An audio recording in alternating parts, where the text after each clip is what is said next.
नमस्कार। आप सभी को फिर मैं पुनः अपने यूट्यूब चैनल अनमोल एकेडमी में तहे दिल से स्वागत करता हूं और उन सभी अभिभावक अर्थात पेरेंट्स के साथ साथ उन सभी छात्र छात्राओं को धन्यवाद मैं देना चाहूँगा जिन्होंने मेरे ऊपर आज तक विश्वास बना करके रखा और फिर एक बार मुझे कहा कि सर अब जो 12th में जो एग्जामिनेशन जो होने वाली 2022 में उसके बारे में कुछ आप बताइए। हम सभी परेशान हो रहे हैं कि सर अब जो एग्जामिनेशन जो होने वाली है सुन रहे हैं कि बहुविकल्पी होने वाली है, अर्थात वस्तुनिष्ठ प्रश्न पूछने वाला है जिसमें किस टाइप का प्रश्न पूछता है और उसमें हम सभी की तैयारी कैसी होनी चाहिए, इसके बारे में आप कुछ बताएं। तो आप सभी को मैं एक चीज़ में बता देना मैं चाहूँगा कि देखो भाई, यदि दिल से पढ़ाई करोगे ना, मन से, तो कोई भी जो एग्जामिनेशन होती ना वो हार्ड नहीं होता। आप जो पढ़ाई जो आप कर रहे हो उसे आप करते रहिए। रह गई कि हाँ परीक्षा जो होती थी वो कुछ ऑब्जेक्टिव प्रश्न भी रहता था, लगभग मुझे जहाँ तक जानकारी है लगभग 20 प्रश्न अभी कर दिया था, 20 प्रश्न जो है ऑब्जेक्टिव कर दिया है। और वर्तमान समय में जैसा मेरे तक भी मैसेज जो मिल रही है उसमें क्या है कि लगभग अगर जो परीक्षा जो होगी सभी बहुविकल्पीय प्रश्न रहने वाली है। तो आप परेशान ना हो, आप लोगों ने कहा तो मैं तैयार हूँ और उसी को ध्यान में रखते हुए आपकी चिंता करते हुए मैं आज हिस्ट्री से ही अर्थात इतिहास से ही इतिहास का जो पहला चैप्टर है जिसमें दिया हुआ है ईंट, मनके तथा अस्थियां जो हड़प्पा सभ्यता से है उसके बारे में कुछ जानकारी आपको मैं दे रहा हूं। और ये चैप्टर जैसा कि आप सभी को पता है कि यह चैप्टर काफ़ी लंबा है और इसे मैं धीरे धीरे मैं पूरा मैं करूँगा, लेकिन फिलहाल थोड़ा बहुत आज मैं प्रारंभ में आपको मैं दे रहा हूँ जिसे आप ध्यान से समझेंगे और इससे प्रश्न कैसे बनेगी वो भी मैं बताऊँगा। आप उसे ध्यान से पहले देखिए और उसके बाद फिर आप याद कीजिएगा, है ना। तो मैं स्टार्ट में करता हूँ। इसमें क्या दिया हुआ है जिसे आप ध्यान से पहले देखेंगे, पढ़ेंगे और समझेंगे। मैं प्रश्न में बताते मैं जाऊँगा। जैसे इसमें क्या दिया हुआ है कि मोहनजोदड़ो का शाब्दिक अर्थ मृतकों की टीला होती है। मोहनजोदड़ो की जो शाब्दिक अर्थ जो होती है वो क्या होती है, मृतकों की टीला होती है। अब इससे आपका प्रश्न बन जाएगा, जैसे ऑब्जेक्टिव प्रश्न आप बोले कि सर ऑब्जेक्टिव प्रश्न किस प्रकार का बनाता है, तो आप इसमें प्रश्न बना सकते हैं कि मोहनजोदड़ो का शाब्दिक अर्थ क्या होता है। मोहनजोदड़ो का शाब्दिक अर्थ क्या होता है? अरे भाई, तो हम सभी ने भी क्या पढ़ा कि मोहनजोदड़ो का शाब्दिक अर्थ मृतकों की टीला होती है। तो आप इसे जैसे जिस प्रकार मैंने बताया है आप वैसा आप याद करेंगे, या ऐसा आप याद करेंगे ताकि कभी भूलेंगे भी नहीं, क्योंकि आप ये वन लाइनर है और मुझे जो अच्छा लगता है मैं वही मैं करता हूँ और आपको जितना बेहतर हो जितना इजी लगे वो मैं डालता हूँ। तो यहाँ पे देखिए क्या दिया हुआ है, मोहनजोदड़ो का शाब्दिक अर्थ क्या होता है, मृतकों की टीला। आप इसे याद कर लेंगे, मोहनजोदड़ो का शाब्दिक अर्थ मृतकों की टीला होती है। मोहनजोदड़ो का शाब्दिक अर्थ मृतकों की टीला होती है। प्रश्न पूछिएगा मोहनजोदड़ो का शाब्दिक अर्थ क्या होता है तो जवाब देंगे ना, मृतकों की टीला, है कि नहीं। अब उसके बाद दूसरा मैंने क्या बनाया है कि भारतीय पुरातत्व का पिता अलेक्जेंडर कनिंघम को कहा गया है। भारतीय पुरातत्व का पिता किसे कहा गया है, अलेक्जेंडर कनिंघम को।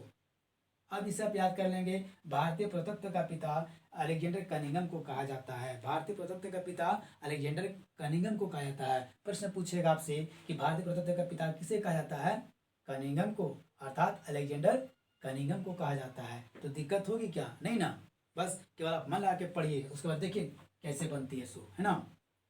तीसरा मैंने क्या बनाया है, देखिए सिंधु सभ्यता को आदि ऐतिहासिक काल की श्रेणी में रखा गया है। सिंधु सभ्यता को आद्य ऐतिहासिक काल की श्रेणी में रखा गया है। सिंधु सभ्यता जो है वो आद्य ऐतिहासिक काल की श्रेणी में रखा गया है। अब प्रश्न बनेगी कि सिंधु सभ्यता को किस काल की श्रेणी में रखा गया है, तो क्या होगा, आद्य ऐतिहासिक काल की श्रेणी में रखा गया है। मजा आ रही है ना, चलो भाई ठीक है देखते जाओ। नेक्स्ट क्या है कि राखल दास बनर्जी को मोहनजोदड़ो के अवशेष 1922 ईस्वी में मिले। राखल दास बनर्जी को जो थे वो मोहनजोदड़ो का अवशेष कब मिले, 1922 ईस्वी में मिले। राखल दास बनर्जी को मोहनजोदड़ो का जो अवशेष जो मिले वो कब मिले, 1922 ईस्वी में मिले। अब इससे आपका प्रश्न बनेगा कि राखल दास बनर्जी को मोहनजोदड़ो का अवशेष कब मिला, तो आप इसका आंसर क्या देंगे 1922 ईस्वी में। मजा आ रही ना। उसके बाद अगला है सिंधु घाटी सभ्यता में विशाल स्नानागार के अवशेष मोहनजोदड़ो से प्राप्त हुआ है। सिंधु घाटी सभ्यता में जो विशाल स्नानागार के अवशेष जो थे वे कहाँ से मिले हैं, मोहनजोदड़ो से मिले हैं। कहाँ से मिले हैं, मोहनजोदड़ो से। तो आप याद रखेंगे, यहाँ कुछ मैंने इंडिकेट भी मैंने किया है, आप सभी को ध्यान में रखते हुए मैंने यह वीडियो बनाया है, जैसा आप लोगों ने मांग कर रहा था। तो ये प्रश्न जो है वो देखिए कब कब पूछा है। जैसे प्रश्न बन जाएगी सिंधु सभ्यता में विशाल स्नानागार के अवशेष कहाँ से प्राप्त हुए हैं, तो मोहनजोदड़ो से प्राप्त हुए। कहाँ से होगा, मोहनजोदड़ो से प्राप्त होगा। और ये यहाँ पे कब पूछा, 2009 में पूछा है, 2013 में पूछा है, 2015 में, 16 में, 17 में, 19 में, और ये भी एनुअल एग्जामिनेशन में पूछा है। आप याद रखेंगे, एकदम मन लगा करके सब पढ़िए, आपको मैं निचोड़ में बताऊंगा, आपकी चिंता करने की आवश्यकता नहीं है। उसके बाद नेक्स्ट मैंने क्या लिखा है, हड़प्पा सभ्यता कांस्य युग की सभ्यता है। हड़प्पा सभ्यता जो है वो कौन से युग की सभ्यता है, कांस्य युग की सभ्यता है। हड़प्पा सभ्यता जो थी वो कांस्य युगीन थी, कांस्य युग की सभ्यता थी। और ये भी प्रश्न पूछा है, कब पूछा है, 2010, 2014, 2018, 2019, 2010, 2014, 2018, 2019 के एनुअल में भी पूछा है भाई। आप इसलिए एकदम याद रखें इसे, कहीं आप छोड़िएगा नहीं, कोई चीज़ में कमी नहीं रहना चाहिए, क्योंकि मैं आपका किसी क्षेत्र में कमी में नहीं रखना चाहता। तो यहाँ पे प्रश्न क्या बनेगी, हड़प्पा सभ्यता किस युग की सभ्यता है, तो यहाँ क्या होगा, कांस्य युग की सभ्यता है। ठीक है। उसके बाद नेक्स्ट, हड़प्पा सभ्यता का सबसे बड़ा नगर मोहनजोदड़ो था। हड़प्पा सभ्यता का सबसे बड़ा नगर कौन सा नगर था, तो मोहनजोदड़ो। कौन सा, मोहनजोदड़ो। अब ये भी प्रश्न पूछा है, कब पूछा है, 2010, 2012, 2014, 2020 का एनुअल एग्जामिनेशन में पूछा है। आप सभी लगातार देख रहे हैं कि जो भी है वो पूछा हुआ प्रश्न मैं डाल रहा हूँ, और कुछ जो ऐसे हैं जो काफ़ी इम्पोर्टेंट हैं, है ना, जिसे मैं आपके पास में रखा हूँ, आप उसे रखते जाएंगे और देखते जाएंगे और मन आके पढ़ते जाएंगे। नेक्स्ट है कि सिंधु घाटी निवासियों को लोहा धातु का ज्ञान नहीं था। तो देखिए, सिंधु घाटी की सभ्यता के लोग जो थे उन्हें कौन सी धातु का ज्ञान नहीं था, तो लोहा धातु का ज्ञान नहीं था। मैं इसमें एक चीज़ मैं बताना मैं चाहूँगा कि ये लोहा धातु का ज्ञान नहीं था, क्योंकि आप सभी जो हैं वो देख रहे हैं कि लोहा धातु का ज्ञान तो नहीं था। लेकिन आप सभी को एक चीज़ मैं मतलब निवेदन पूर्वक मैं बोलना चाहूँगा कि अभी एनसीईआरटी के जो बुक है वो मार्केट में कई तरह के आ गए हैं, जिनमें से प्रकाशन जो होता है वो आभा का है, आशा का है, लक्ष्य का है, इस तरह करके दिया हुआ है। तो इसमें से आंसर शीट वाला बुक नहीं लेंगे। आंसर शीट का जो बुक होती है उसमें क्या होती है, काफ़ी त्रुटियां होती है, और मैं देखा हूँ उसमें, इसलिए आप उस पर विश्वास करें। पूर्ण रूपेण प्योर एनसीईआरटी का बुक लेंगे जो बिना आंसर शीट का हो, आप उसका अध्ययन करेंगे, सारा का निचोड़ आपको जवाब मिलेगी, है ना। फिर आगे चलते हैं। नेक्स्ट है यहाँ पे सिंधु घाटी निवासियों को लोहा धातु का ज्ञान नहीं था, ये हम लोग पढ़ चुके हैं। और ये भी कब पूछा है, 2014, 2019 में। प्रश्न क्या बनाया था कि सिंधु घाटी की सभ्यता के लोगों को किस धातु का ज्ञान नहीं था। तो अभी क्या पढ़े हम लोग, लोहा धातु का ज्ञान नहीं था। उसके बाद नेक्स्ट है कालीबंगन राजस्थान में स्थित है। कालीबंगन कहाँ पे स्थित है, राजस्थान में। ये भी प्रश्न पूछा है, और ये कब पूछा है, 2015 और 2018 में, वो भी एनुअल एग्जामिनेशन में पूछा है। उसके बाद हड़प्पा रावी नदी के किनारे स्थित है। हड़प्पा कौन सी नदी के किनारे स्थित है, रावी नदी के किनारे स्थित है। अब रावी नदी के किनारे स्थित है, कौन सी सभ्यता स्थित है, तो हड़प्पा सभ्यता कहाँ पे स्थित है, रावी नदी के किनारे स्थित है। आपको प्रश्न घुरा करके भी पूछ सकता है, घुमा देगा, है ना, घुमा देगा।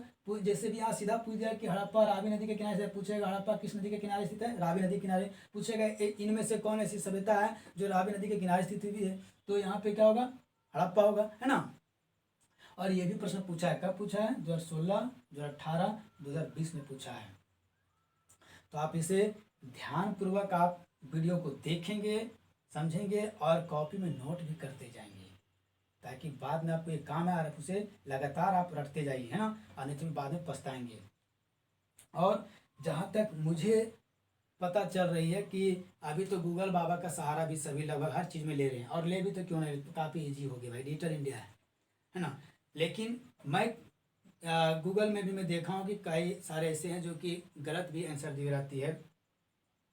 जैसे इसमें दिया हुआ है सिंधु घाटी की सभ्यता का खोज किसने किया, दयाराम साहनी ने किया था, और 1921 ईस्वी में किया था। लेकिन गूगल बाबा का जो दिया हुआ उसमें देख रहा हूँ, नेट में जो डाला हुआ है, डालते हुए रहते हैं, आप भी डाल सकते हो। उसमें देखिए 1911 ईस्वी में दिया, तो मैं भी, मुझे जहाँ तक पता है कि 1921 में किए थे, राखादास बनर्जी नहीं बल्कि दयाराम साहनी ने किए हुए थे। तो जो 1911 है मेरे हिसाब से गलत है। तो आप उस पर जरा कम फोकस करेंगे। मैंने कहा सभी चीज़ का दवा है वो है आपका सेल्फ स्टडी। आप जितना मेहनत करोगे, और वो सब आपको किस पे करना है, एनसीईआरटी के बुक पर करना है। तो अब ये आप सभी से एक मैं पुनः मैं कहना मैं चाहूँगा कि ये सभी आप ध्यान से पूरा पढ़ते रहें और अपने मित्रों को भी बताएं, और जितना हो सके इसे शेयर करें। और हमारे इस चैनल को जो सब्सक्राइब नहीं किए हैं वो सब्सक्राइब भी कर लें और ज़्यादा से ज़्यादा लाइक करें। ठीक है, तो आप फिर मिलते हैं नेक्स्ट वीडियो में। तब तक के लिए जय हिंद, जय भारत, धन्यवाद।